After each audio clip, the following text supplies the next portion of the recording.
You know that moment when you catch yourself thinking, F it, I'm just going to do it myself.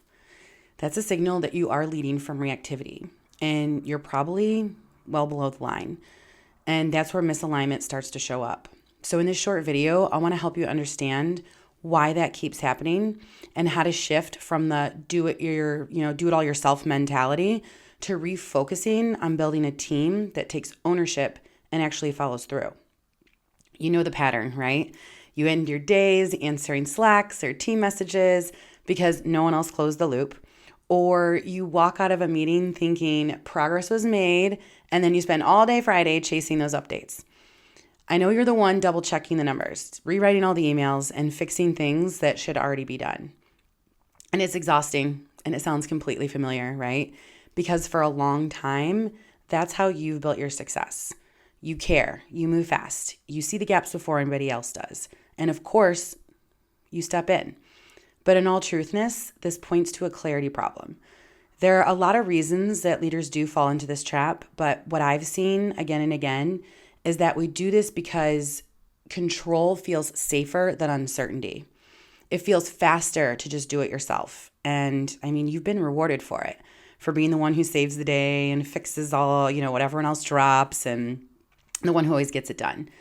And that is not ego either, right? It's a habit. And it's also the reason you're stretched thin and your teams are probably feeling stuck. And I get it because I have been that person. And not only that, but I've had leaders do it to me. And I'll tell you, it's frustrating as hell. It makes you feel invisible and like your efforts don't even matter.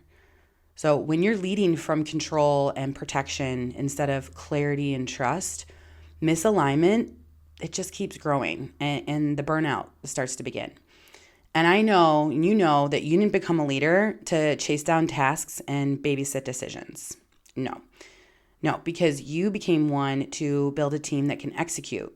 So you can think bigger, lead deeper, and move things forward.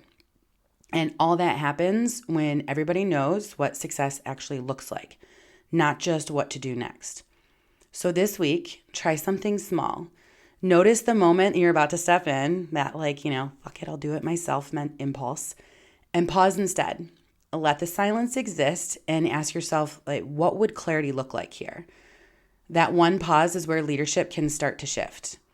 So when you stop running every play, space will open up and your teams will step in and you will get to lead and not just manage. Now, if you're ready to stop leading on survival mode and start leading with more calm and certainty and clarity, I'd love to help you. I invite you to schedule a free 30-minute leadership strategy session. It's in the link in the description. And on that call, you'll have the space to identify one or two small shifts that can help you reclaim time, refocus your energy, and build stronger teams that carry things through.